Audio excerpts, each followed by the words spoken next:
Welcome to today's session from Bhagavad Gita as it is. We are on chapter 4, Transcendental Knowledge, and today we will be covering the verses 35 to 42. So yesterday we left on verse 34. So let's invoke the presence of the Lord. Om Namo Bhagavate Vasudevaya. Om Namo Bhagavate Vasudevaya. Om Namo Bhagavate Vasudevaya. Okam Karati Vajana Lagate Kirami Tripatam Vande Shri Gurum Dintaram Paman Shrita Chaitanya Vanchakalpatarvesha Vipasanda Bevicha Patitanam Bhavane Vaishnavibhyo Namah Hari Om Tat Sat. Verse 35. Yajnatva na punarmoham evam yasyasi pandava yena bhutani asheshani drakshasi atmani athomai. Having obtained real knowledge from a self-realized soul, you will never fall again into such illusion, for by this knowledge you will see that all living beings are but part of the Supreme, or in other words, they are mine. Verse 36. Api chedasi papebhyah sarvebhyah papakritamah sarvam jnana palavane vrijinam santarishyasi. Even if you are considered to be the most sinful of all sinners, when you are all situated in the boat of transcendental knowledge, you will be able to cross over the ocean of miseries. Verse 37. Yathe dhamsi samidhor agni bhasmasat kurute arjuna jnanagnihi sarva karmani bhasmasat kurute tatha. As a blazing fire turns firewood to ashes, O Arjun, so does the fire of knowledge burn to ashes all reactions to material activities. Verse 38. Nahi jnanena sadrisham pavitram iha vidyate tatsvayam yoga samsiddhyaha kalenatmani vind. In this world, there is nothing so sublime and pure as transcendental knowledge. Such knowledge is the mature fruit of all mysticism, and one who has become accomplished in the practice of devotional service enjoys this knowledge within himself in due course of time. Verse 37. Shraddha vam labhate jnanam tatparah samyatendriyah jnanam labdva param shantim chirena adhigacchati. A faithful man who is dedicated to transcendental knowledge and who subdues his senses is eligible to achieve such knowledge, and having achieved it, he quickly attains the supreme spiritual peace. Verse 40. Ajnash cha shraddhanasascha samasamyam yatma vinashyati nayam lokosti na paro na sukham samshayatmanah. Translation.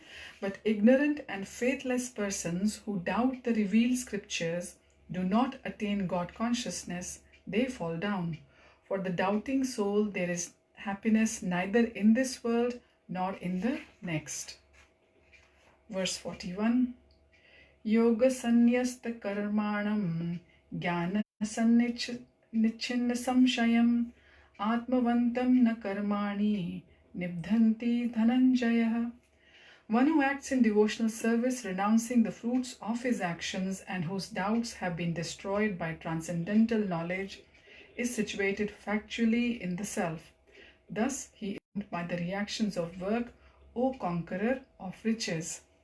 Verse 42. Tasmad jnana sambhutam ritastham jnana sinatmanah chitvainam samshayam yogam atishto tishtha bharata. Translation. Therefore the doubts which have arisen in your heart out of ignorance should be slashed by the weapon of knowledge. Armed with yoga, O Bharata, stand and fight. So we are on the last verses of chapter 4, Transcendental Knowledge, and Yesterday we finished on text 34 when Krishna was telling Arjuna that you have to perform all the duties in this life as a yajna. Yajna, in simple terms, it means that one doesn't has to get bound by the results of their action. We have to surrender our results to Krishna. Okay, we have to perform the karma. We should have a goal in our sight, but the result has to be offered to the Lord first. Because don't forget, He's the proprietor of everything in this world. He's the enjoyer, He's the controller, and He's the doer. We as mere mortals, we as human beings are just simple instruments on this earth, and we are just doing our duty. But when we get bound up with the results, what happens is we get bound up with the samsara, and we have to come back again and again in different species, in different yonis to get birth. And then this circle goes on and on. We know there's 8.4 million or the 84 lakhs yonis or species like they say, but we have to get out of this. Bhagwan has given us the instructions in the scriptures, in Bhagavatam, in Bhagavad Gita, and through Arjun, Bhagwan is telling us how to get out of this cycle of birth, death, old age, and disease. So in verse 35, Krishna continues to say to Arjun that you have obtained the real knowledge from self-realized soul, which is Bhagwan, and Bhagwan is telling to Arjun that you will never fall down again into such illusion or maya, because after achieving this knowledge, you will see all the living beings are part of the Lord Himself, are the part of Lord. Now, in other words, Bhagwan is saying that all the living beings are His. All the living beings belong to Krishna. Krishna is actually telling Arjun that if he takes part in this war and he has to fight against his near and dear ones, he won't be committing any sins. He's just doing his varnashram dharma of a kshatriya, and everything has already been decided, and those who he's fearing to kill in the war have actually already been killed by Krishna himself. Because Krishna, he's the controller of everything. Everything what is happening is under Krishna's control. And when the Lord is telling you to do something, he should be not worried for any consequences to his karma as a kshatriya. So by following the varnashram dharma, he is going to overcome both the pious and the impious reactions of work. Oh, sorry, I think I just flipped a page here. Sorry. We are on verse 36. Yes, Krishna says to Arjun that even if one is considered as the most sinful of all the sinners, then if that person, when he is situated in the boat of the transcendental knowledge, they will be able to cross over the nations of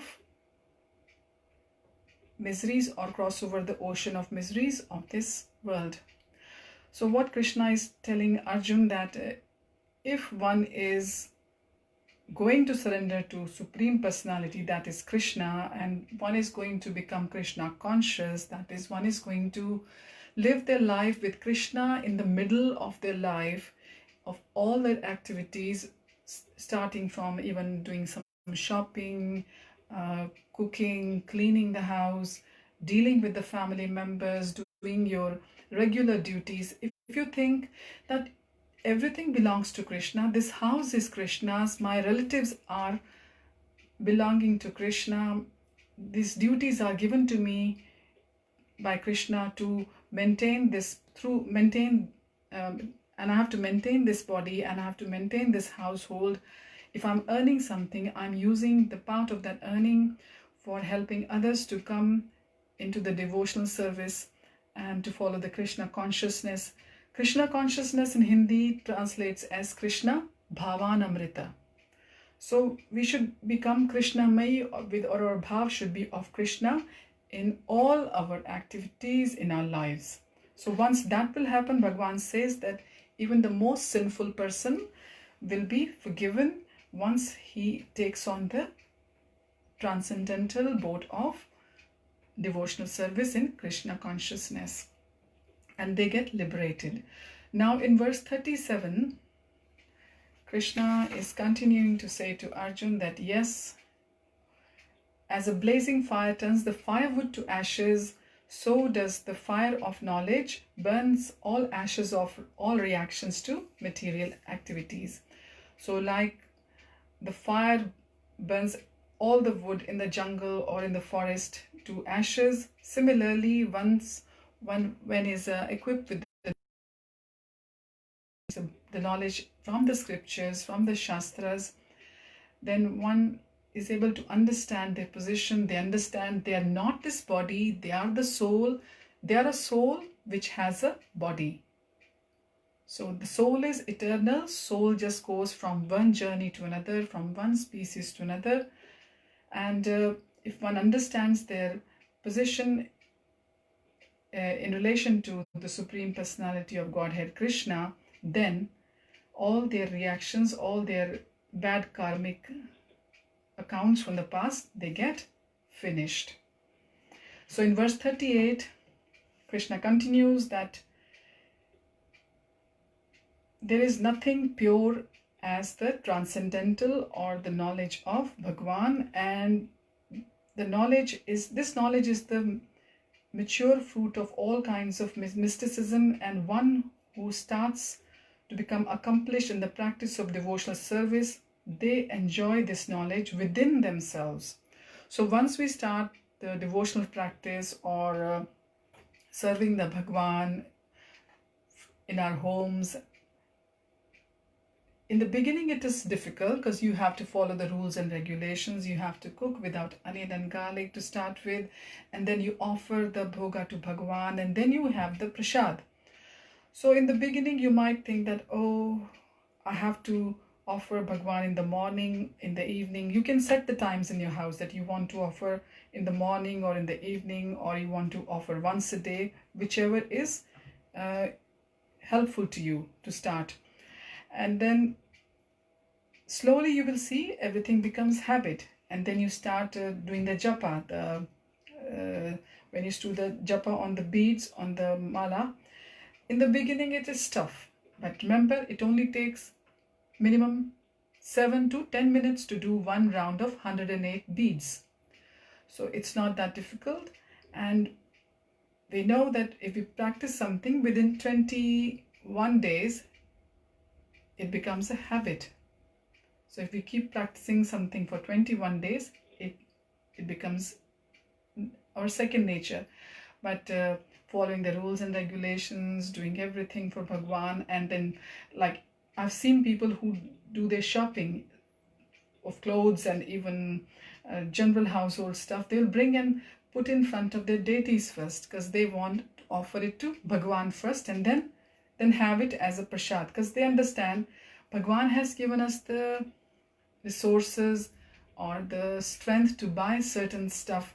So what we buy, we are going to offer it to Krishna, and then we are going to start using it for ourselves.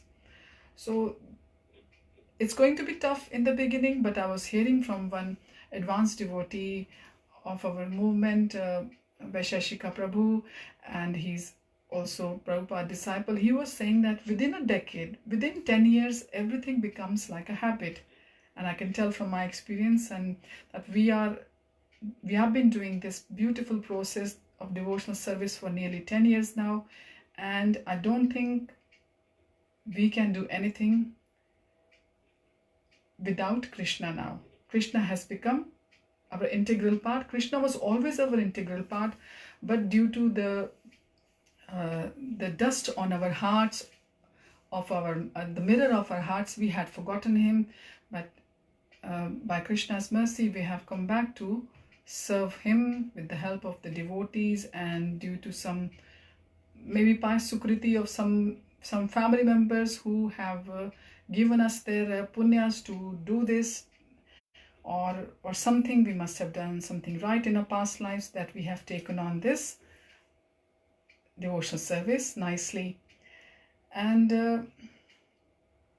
Prabhupada says in the purport that this knowledge and peace will culminate in Krishna consciousness, and this is the last word in the Bhagavad Gita, and it will liberate from our ignorance as well.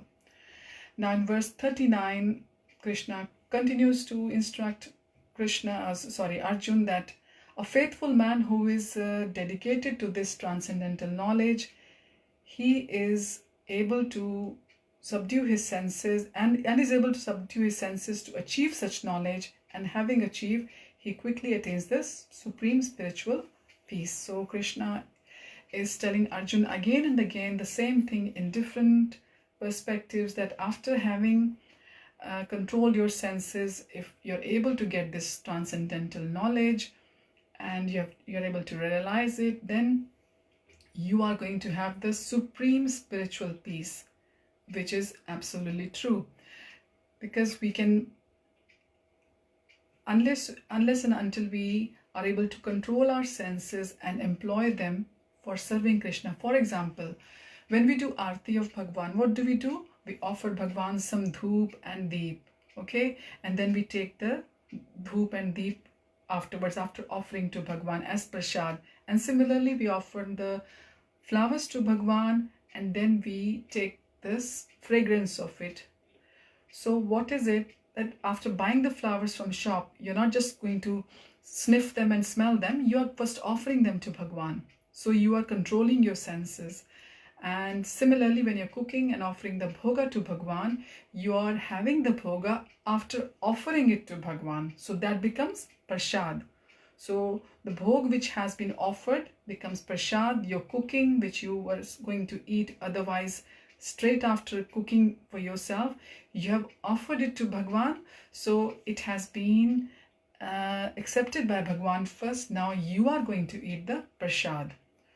So to employ all our senses, from our eyes to nose to ears to touch, and use all our karma indriyas as well. For example, our hands in cooking for Krishna, in decorating the temple, and our legs will be employed. They were employed anyway in the past, going up to the shops and doing the shopping. But now your legs and your hands are actually doing shopping for Krishna. Because I have to make some nice bhoga in the week for Bhagwan and offer him. So you will be more selective about it, that what I am going to buy and what I am not going to buy. You know what Krishna accepts and what Krishna does not accept to eat. Krishna is happy with the patram pushpam phalam toyam. Krishna says, I'm happy with just a leaf, a little water, or even a flower. But we shouldn't get lazy. These terms are when we are stuck outside somewhere, when we are traveling, or somebody who is in a difficult situation. But otherwise, whatever we are doing in our day-to-day life, we have to offer that first to Bhagwan, and then think that we are going to have the prasad of that activity afterwards. Then our life will be very peaceful, it will be very sublime. And by chanting Hare Krishna, Krishna Krishna, Hare Hare, Hare Rama, Rama Rama, Hare Hare, we will be able to cleanse all the dirt which is sitting on our hearts for millions and millions of births, and we will be able to remember and chant Krishna's name and hear Krishna's pastimes from the scriptures, from Bhagavatam, from Bhagavad Gita nicely, and that will be the quickest way to attain this supreme spiritual peace. Otherwise, you go and visit somewhere which you like, you will have the peace only for a little amount of time. You won't be feeling peaceful for every day, because this is how we are in Kali Yuga. But by doing the devotional service daily, you will have all the problems in life. Problems will come. Your mind will try to suppress you. try to overtake you and try to dictate your senses to enjoy in this or that way. But once when you understand the process properly, the bhakti process properly, then you will be able to direct all the senses in service of the Lord. So one should take on to this practice without any delay. Prabhupada says in verse 40, Krishna is further telling Arjun that the ignorant and the faithless person who doubt this revealed scriptures do not attain the God consciousness, they fall down. Because for a doubting soul, there is peace neither in this life or in the next.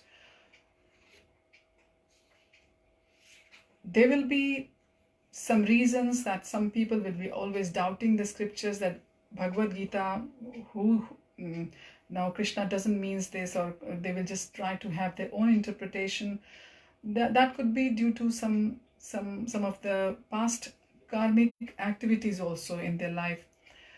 But sooner or later, we all want to know what is our purpose in this life, what are we doing here on this earth, why we are waking up every morning, we are getting hungry, we feed ourselves, we clothe ourselves, we have a bath, and then we do little work for our sustenance of our body, our house, and looking after our family.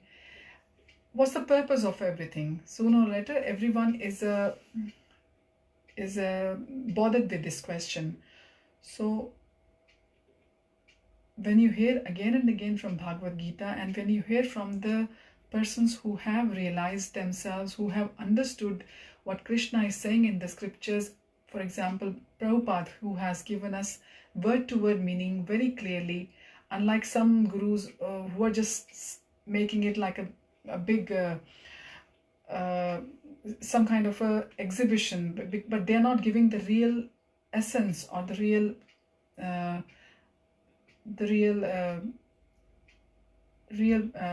what do I say? The real meaning, what Krishna is trying to give to us for this life. So unless and until we have the faith, we cannot develop our Krishna consciousness.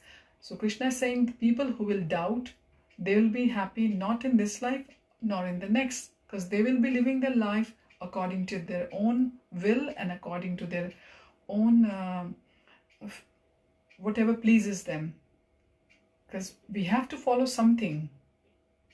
So when we do the normal education, we have to follow the textbooks and the courses. Similarly, for spirituality as well, Bhagwan has given us some scriptures. We have to follow them word by word and try to understand the meaning, deep meaning behind it, and use the purports or the tatparyas of realized souls like Prabhupada, who has given us Bhagavad Gita as it is. And this Bhagavad Gita as it is there in so many languages around the world. Okay, now in verse 41, Krishna is telling that in the devotional service, person who is giving up the fruits of their action and who have cleared their doubts by the knowledge of Shastras, they are actually in the self. Self means on their soul's platform. They understand that they are not the body, but they are the soul. And now those persons are the ones who are not bound by the reactions of work, O conqueror of riches. So Bhagwan is calling Arjun Dhananjay in this shloka. Dhananjay means O conqueror of riches, person who has won over the riches, that he has got all kind of opulences, but he is not attached to them, he is not bound by them. So he's called the conqueror of riches. And similar theme is carrying on from before. Bhagwan is saying to Arjun that if you come to the devotional service, if you come to the devotional practice bhakti of Bhagwan, and you give up the results of your actions, and you understand the transcendental knowledge, the divya knowledge coming from the scriptures or the shastras, and you understand that you are the Atma, you are not this body, you are the Atma who has got a body. And you don't say that I'm the body who has got the Atma, because there are two different meanings. So this person won't be bound by any kind of reactions of their day-to-day duties. Now in the last verse, verse 42, Krishna is telling to Arjuna again, and he is addressing him as Bharata. So Krishna addresses Arjuna with so many names. Bharata is one of them because he is the descendant of Bharat. He is the his forefathers were from the Bharat dynasty. Yeah. Now Krishna is telling Arjuna to rise above the ignorance of his heart. He has to give up all kinds of doubts he has. Now, how the doubts are slashed in one's life. We overcome the doubts with the weapon of knowledge. Only with the knowledge you can conquer the doubts. So Krishna is telling Arjuna that Prabhupada tells in his purport that this is the Sanatan Yoga, or the eternal activities performed by the living entity. Our dharma is actually Sanatan Dharma. Sanatan is, it's eternal. It was always there, it is always here, and it is going to be there always as well. And there's two types of actions based. This yoga has got two types of sacrificial actions. One is called the sacrifice of one's material possessions, and other is called knowledge of the self. So sacrificing one's material possession does not mean that you just throw away whatever you have got and you throw away all your material possessions. Means that you employ, you use your everything you have got in Bhagwan's service, with Bhagwan in the middle of your life. Knowledge of self is that you understand that all my activities have to be on the platform for the satisfaction of my soul as well, not just for my body. I'm not going to do everything to make my body comforting and happy. I have to understand that I'm a soul, that I'm eternal, I was always there, and even when this body goes away, my soul will carry on into another realm, and eventually my purpose is to go back to Godhead and to become servant of Krishna permanently up there. And in this life, I'm actually practicing the devotional service. So these are the two types of sacrifices. One, sacrifice of one's material possessions, and other is called the knowledge of self, which is pure spiritual activity. So Krishna consciousness, Prabhupada tells us, is awakened by different types of sacrifices to the demigods or the Devi Devtas, sacrifice to the Brahman, sacrifice in celibacy, in household life, in brahmachari life, in grihastha life, in controlling senses. We have to control our senses, we have to use our senses, our eyes, nose, sight, touch, everything, the Jnanendriyas and the Karmendriyas in the service of Bhagwan, and in foregoing of the material possessions. And this has to be done by taking on the Varnashrama. Varnashrama, as we know, there are four kinds of Varnashrama: Brahman, Kshatriya, Vaishya and Shudra. So we all have got our duties, and some of us are doing jobs which will be classed in the Kshatriya field. Some of us are doing jobs which will be classed in the Brahman field, teaching and all that. And some who are doing business, they will be classed in the Vaishya. But Prabhupada says that in this world, in this Kali Yuga, everybody is a Shudra, because everybody is actually serving just their senses. So we are all Shudras. We are not, none of us is in any proper Varnashrama. But after coming to Krishna consciousness, after coming to the bhakti, and after taking the diksha from a guru, then you start serving Krishna. Then that person can take the second initiation, the second diksha, and they can also take the Brahman diksha as well. So that is the real Brahman in the sense. when one becomes a Vaishnav and they take the second Diksha, that Brahman is just taking birth into a Brahman family doesn't qualify one to become a Brahman. So one should follow the Bhagavad Gita, and one should follow the instructions of Krishna, which are given to Arjun. Actually, they are for all of us to practice in our life, and we should remember that God is the Supreme Person and His activities are transcendental. So Prabhupada says in the last few lines that if one is able to understand this, that God is Supreme Person and all His activities are transcendental, are divya, then this will be the beginning of their devotional life, and that person will be liberated from the beginning of hearing the Bhagavad Gita if they understand that Bhagwan is the Supreme and we are just the servitors or the servants of the Lord. So with this we come to the end of this chapter 4, the transcendental knowledge, and today is the last day of the Purushottam month, and please offer the ghee lamp to the Radha and Krishna murtis or the picture at home and get 1,000 times more benefit from Bhagwan, because Bhagwan is very happy in this month. That is why this month is called the Purushottam month. And Krishna has told us the goal of our life is to serve Him eventually, and this is why we are here in this world, and this is the only way which will make us happy, and this is the only way which will give us peace and tranquility in our day-to-day life, and we will be able to say that yes, we understand what is the purpose of our life.